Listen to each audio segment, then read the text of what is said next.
Welcome to the Extraordinary Podcast, where we identify God's uncommon work in common life.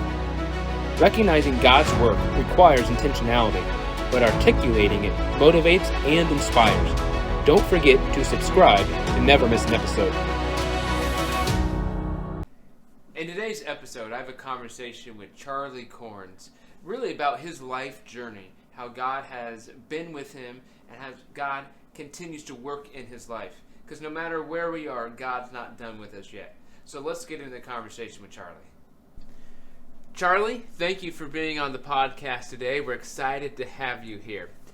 As we get started, would you be able to share a little bit about your military career? Sure. I graduated from high school when I was 17, went right into the Navy. And I was in there for 20 years. I was a hospital corpsman. And the first school I went through was 4 months. Then I was transferred to Camp Pendleton, where I worked in the hospital there for 3 years. And my enlistment was up, so I re-enlisted and came home on leave, and Nancy and I got married. And then I got transferred to Guam. And she couldn't go with me. I didn't have enough rank. But after I got older, I found out she could come if I'd pay her way, which I did. Then went my re-enlistment money. But, no, not really, just part of it. And we had a brand new house we lived in over there, 2-story, 2-bedroom. And our oldest son was born over there. So we always say 2 went over and 3 came back.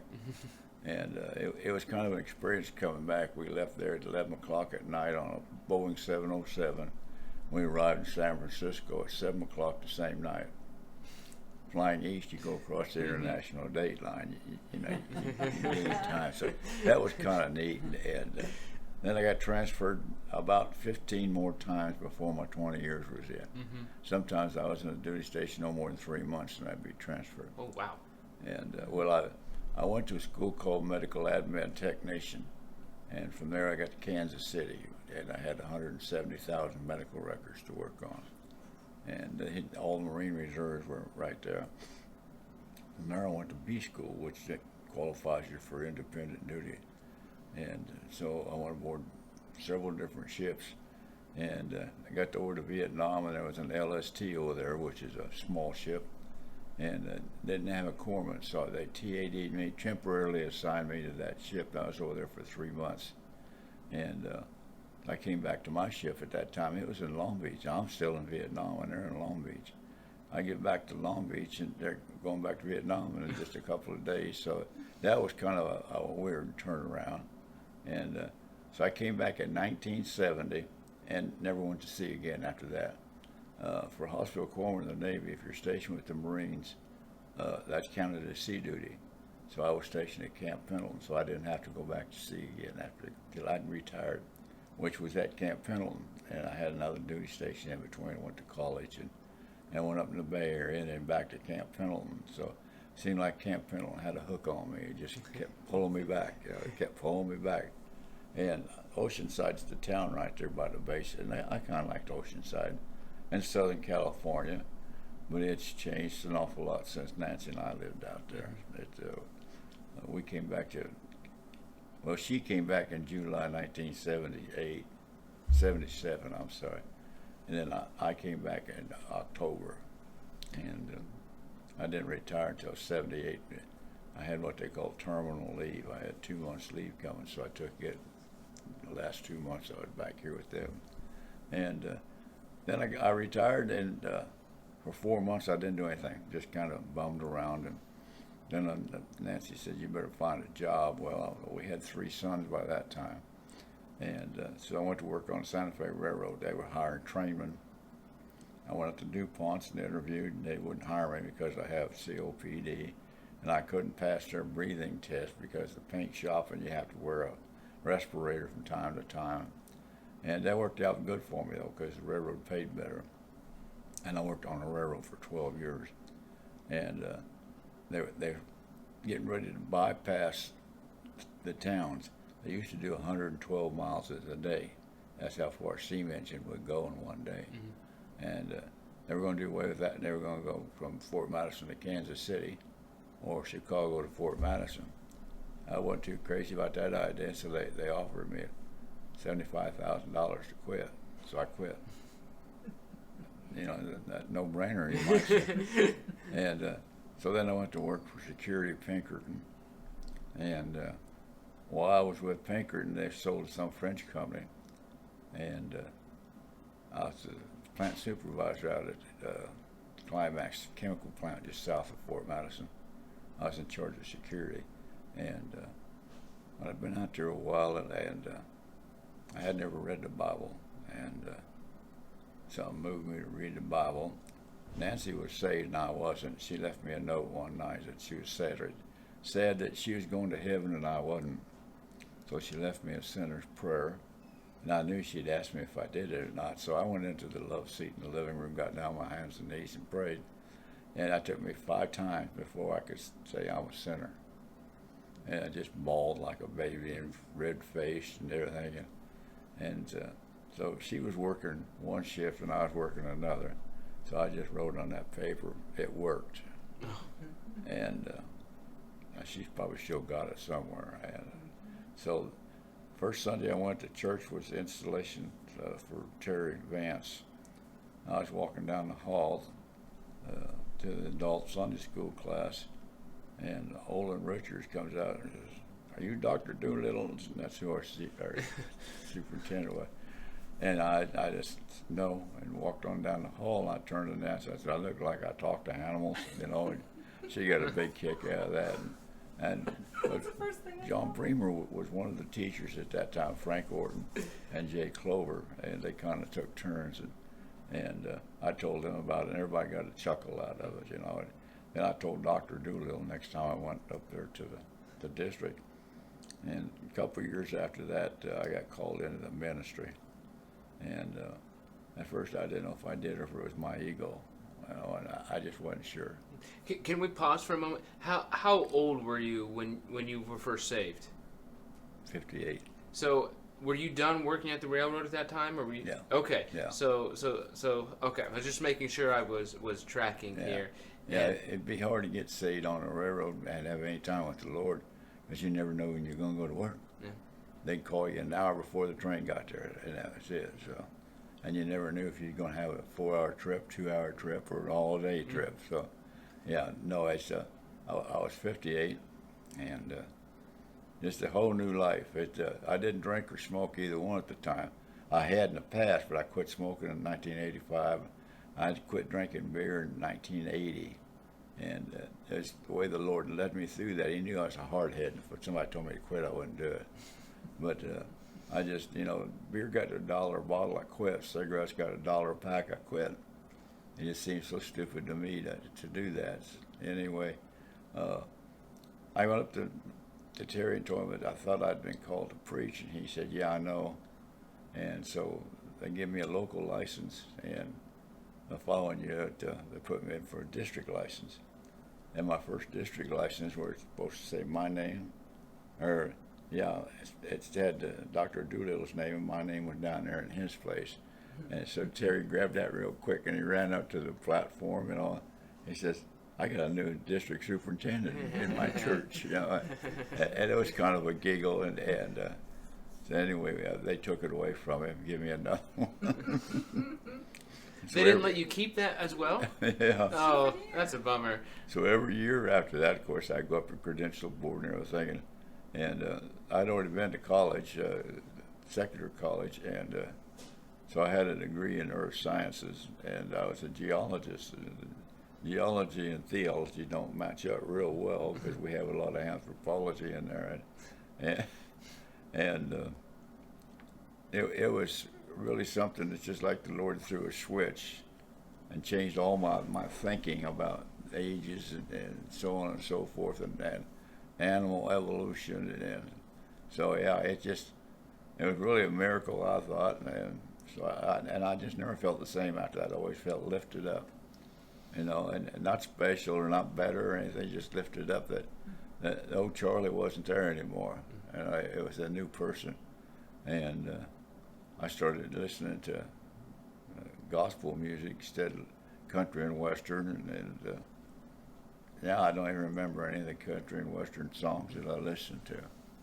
But I really like the old hymn songs and sometimes at night I'll be laying in bed and I don't sing them, but I think of the words to the songs, and they're pretty neat, I thought.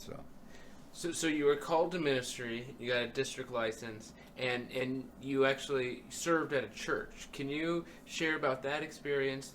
How you got to that church, and just things God did while you were there?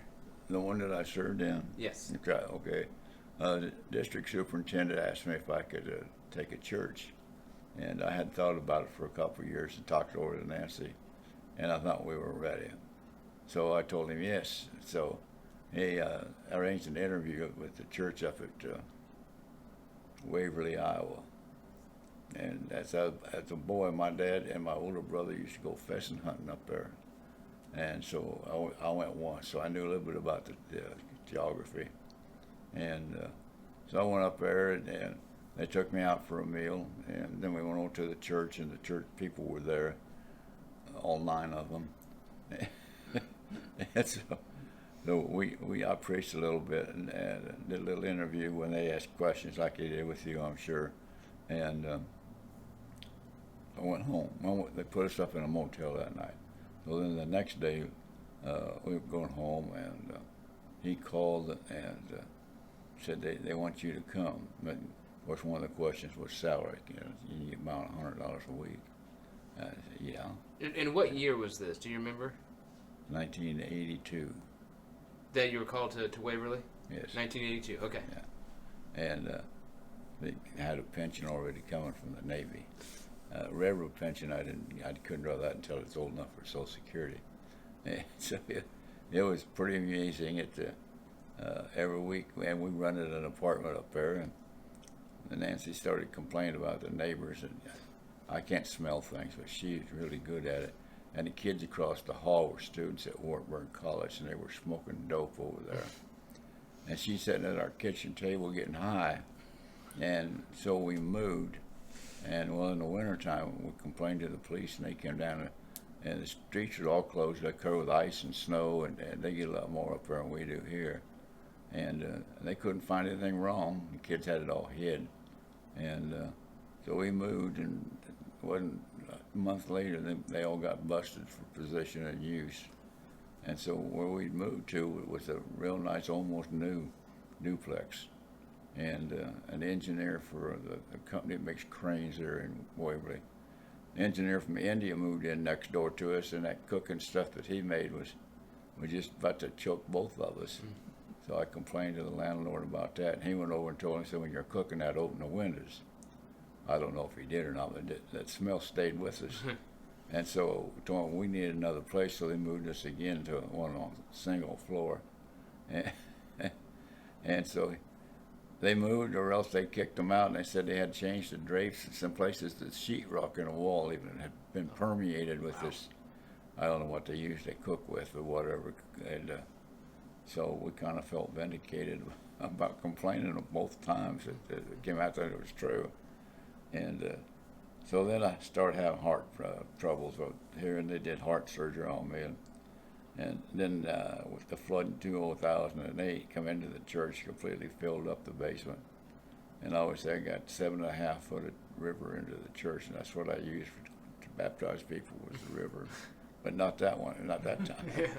And it was gone in 2 days, just all drained out in 2 days. So we had to rip all the sheetrock out and strip the downstairs completely. That's where the kitchen was and the restrooms were, and all the Sunday school rooms. And so we had to start replacing them. And of course, everybody in the church worked. So I was doing all of the, I'm not a carpenter, but the boss is, or was. And so he'd give me things to do. You know, I'm not really good at sheetrock. I put the sheetrock up, and I didn't put the mud on the seams. I put lattice work on them. And then where the screws showed, I just took a little dap over it. So I didn't have to do any sanding. And then we painted them. I had a couple from the church help do a lot of the painting. And he was a retired chief of police. And he used to be in Waverly, the police department was the ambulance people as well. And so he started out, of course, as an ambulance driver and worked his way up. And he was really a nice guy. He's gone to heaven now, and his wife is still alive up there. She's 86. So how long were you in Waverly? 9 years. 9 years. Okay. So So a long time. It was not just a quick stop. You guys invested there. yeah, it's 9 years. In fact, if it wasn't for my health, I'd still be there. But in 2011, the heart doctor examined me again, and he said, you got about 6 months. So I thought, well, I might as well come home to die up there. And so I resigned, and the district advisory board took my resignation, and we moved down here to Burlington, and we lived over on Harrison Street, and the neighbors were smoking dope, so we moved over to Spray Street, and the neighbors were cooking meth, so we moved out here. You guys just know how to pick them, don't you? Yeah, it's, and out here we don't have any neighbors close enough to make any difference, so yeah, it's been pretty good. And I really I'm a country boy anyway. I was raised in the edge of Denmark, and Nancy lived farther out in the country than I did. So what are some things you enjoyed from your ministry experience in Waverly? I guess testifying to people. I don't know how many people, when I was in the hospital a little over 3 weeks, that I had to tell them about the Church of the Nazarene, and tell them where we were at, where our church is at, and invite them to come on out. And I usually sit in the back, in the middle, and I tell them, you come sit with Nancy and I, because most people just coming to church don't like to have to walk clear up to the front. And then all your regular people sit clear on the end of the pew, so they have to go over them to get in.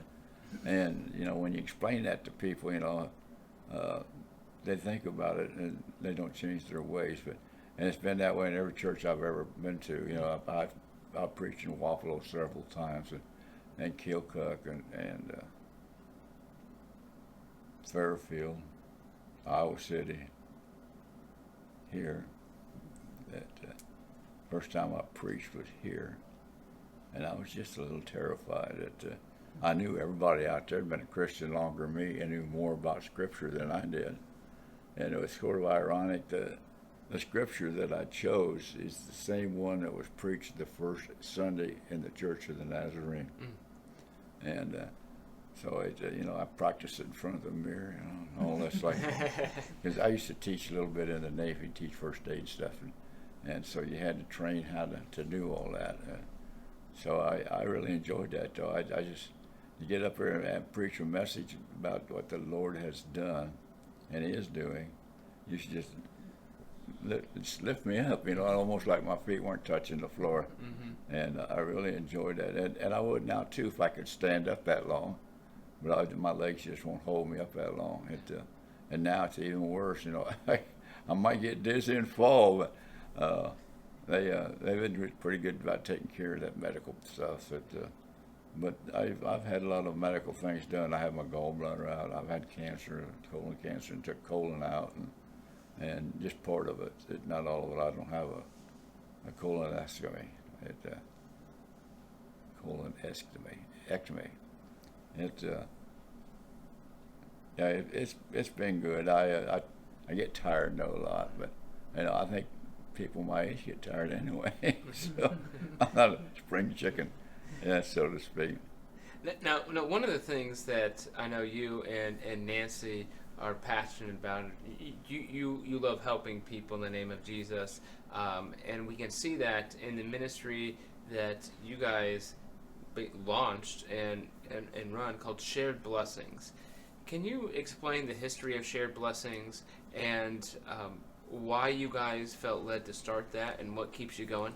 Well, there was something going on at the pastors at the parsonage with Pastor Vance and Carol, and I don't remember what the occasion was, but we were over there, and he said, we need to open up more. We used to have a food pantry, and we need to start that again, and people need clothes here in town. So I told him, I said, Nancy and I do the clothes. So we started out in the garage, and I built 4 racks to hang clothes on, and it was summertime, and the temperature was fine, and winter started coming, and it was too cold. So we moved over into the church, into the Family Life building, and we still didn't have a whole lot.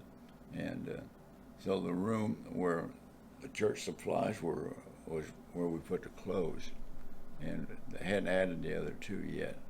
And so Becky helped us strip that room of the stuff that's in there, the overhead projectors and different things that never were used anymore anyway.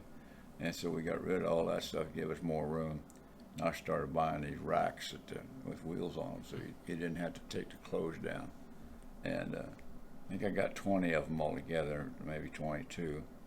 And the room just kept getting fuller and fuller and fuller.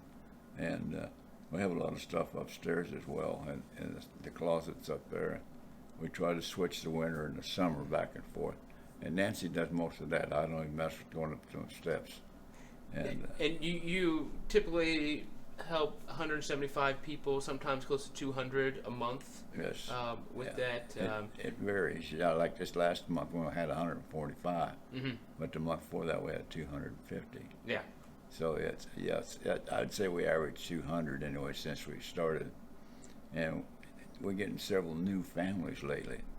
It's been in the newspaper, and I don't know if it's on the radio or not, but people see it in the newspaper. And the food bank, I don't know. There's when I was a police chaplain, we used to be taken around and show us different things, and there were 12 food pantries in Burlington a few years ago, and the people really in need. That's probably the worst need you can have is being hungry. And so some of them I know would go to one and another, and they go around to all of them because they didn't get enough at any one of them the whole month. And which I thought, that's really a blessing. I try to think, what if that was me and my family? What would I do?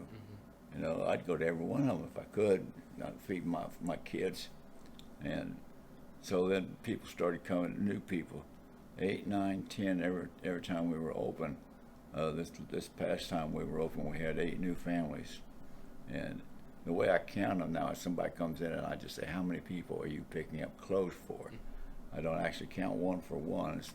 And we used to have 2 ladies that come in. One had 7 kids, another one had 6 kids, and they don't come anymore. It's kind of ironic. They take black trash bags full, 2, 3, 4 of them, and then next time they'd bring 1 or 2 back. The kids had outgrown them or whatever. And so I knew that they weren't wasting that stuff. Which I really enjoy. I'm sure that some of them come get clothes and take it to a resale store or something, and it's just the way it happens. And whenever you try to help somebody, you always got somebody that don't need the help coming and getting in the way. One of the things I've been inspired with how you and Nancy run that ministry is when someone's in need, whether it's clothes or food or something else, that can be really difficult for them to come to grips with, and it can be humiliating for them. And you guys do a wonderful job treating them with dignity. You don't drill them with questions when they come. You say, how many are you picking up for? And just try to be a blessing to them. And the work that you guys do and the team that you've built to have all those racks, have the clothes clean, have them organized by size, by gender, by style. It adds dignity to the people that are being helped and lets them know that they are being valued, which to me, that's what Jesus calls us to do. Be his hands and feet. And we pray that every prayer before we start, that we could be his hands and his feet. It is humiliating when you have a need that you can't even come close to filling yourself, and you have to go to somebody else, and they're a stranger. And that's the reason I think that we're getting more and more new people all the time. Is they tell you, hey, go out there. They don't care, where you work, how much money you make or don't make, or what kind of car you drive or anything like that. And we've done real well. We've had a lady who's probably 90 now or 92, and she fell one time out there, and she tripped over the threshold, and she had big feet, and so we had to take her to hospital, and she'd skinned up her head. And so she said, well, if it hadn't been for my big feet, that wouldn't have happened. She said that in front of 2 daughters that were in there, too. So Chuck Griffin was a little nervous that we'd get sued. Yeah. And I said, no. I said, she admitted it was her fault. And but I took down the interview, everything she said, and wrote it down just in case that me letters and girls' names and where to get a hold of them and all that. And that's been 6 years ago, so I'm not worried they're not going to come at us now. But you never know. That church sits out there like that, and it's a beacon. It's the first church you come to into Burlington. I mean, I know there's one farther down the road, but we're the first ones actually in town. And people always figure you got money in them churches, especially the big ones like ours, and they don't realize that it's just Jesus' money and was just used to take care of his stuff. Now, one of the things that fascinates me about your life's journey is that you have several kind of big changes. Like you were in the military, you retired, and then you were in the railroad, and then retired from that. Then you were in ministry, and you retired from that. And I think it can be real difficult for people to make big changes once they're established. Now, the military, you retired, that was different. But I mean, when you were done with the railroad, you could have said, "Well, that's it." But you kept you allowed God to keep speaking to you. So for those who maybe life's good, maybe it's not, regardless. But what would you say to those who are struggling with what God is calling them to do, whether we're talking about vocational ministry or not? Well, you can't tell him no. That's the way I always look at it. If God calls you to do something, it's not arbitrary. You need to do it, and you will feel so much better when you do what the Lord tells you to do. Sometimes it may be difficult, but you'll feel so much better afterwards. I have always been so glad that I answered the Lord when I did. I would. It's like Nancy note to me. She's going to heaven and I wasn't, and that was the truth. And we've been together at that time about 55 years, 54, and I didn't want to lose her. We went to high school together even. And we had our first date. She was a freshman in high school and I was a sophomore. And then we kind of drifted away. Old Charlie, he got involved in other things. And anyway, I got out of the Navy. No, I was still in the Navy. We got engaged. I had another year to do. And I got out, and that's when we got married. But I didn't stay out. They weren't hiring anybody in 1961. Schaefer's offered me 85 cents an hour. And I don't even remember, somebody else was $1.05. And I said, hey, I make more money than that in the Navy. So I went back in the Navy. Yeah. And it's like continuous service if you've been out less than 30 days, which I hadn't been out that long. So, it was quite a trip. And one ship I was on, an LSD, they decided all the senior petty officers, E6 and above, should hold lay services in the church. And I thought, well, I'll volunteer to do the communion so I can get the wine. And I shared that with the other first-class petty officers in our mess. And several of them were good Christians, and they didn't think that was funny. But anyway, that's just a calling. And I turned my back and walked away. In 1958, at Oceanside, I started taking catechism and joined a Catholic church. And at that time, you could only join a Catholic church on Easter Sunday and be baptized on Easter Sunday. I don't know what it is today. It's all different, I'm sure. I didn't, I just couldn't believe the catechism. Some things that were in there about Peter being the first pope and the first pastor, the father they call him. And the Bible said don't call him by father, but they call him Father. And he forgives your sins, and I don't believe any man can forgive my sins, except if I sin against him, he can forgive that part of it, but God still needs to be intervened.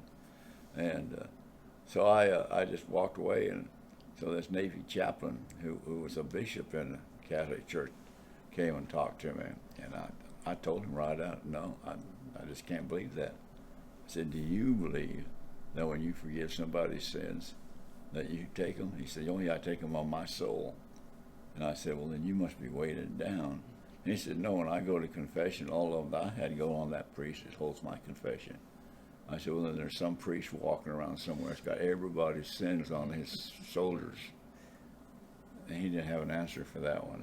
I guess he thought I was a smart aleck, but that's the way I felt about it, you know. And so then I walked away again. That was 1958, and I was 18 years old, and I walked away for another 40 years, and I was 58 before I finally read the Bible completely through.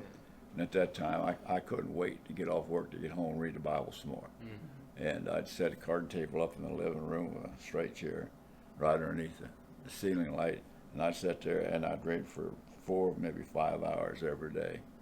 And if you read that long each day, it's surprising how fast you can get through the Bible, even the parts that you don't like.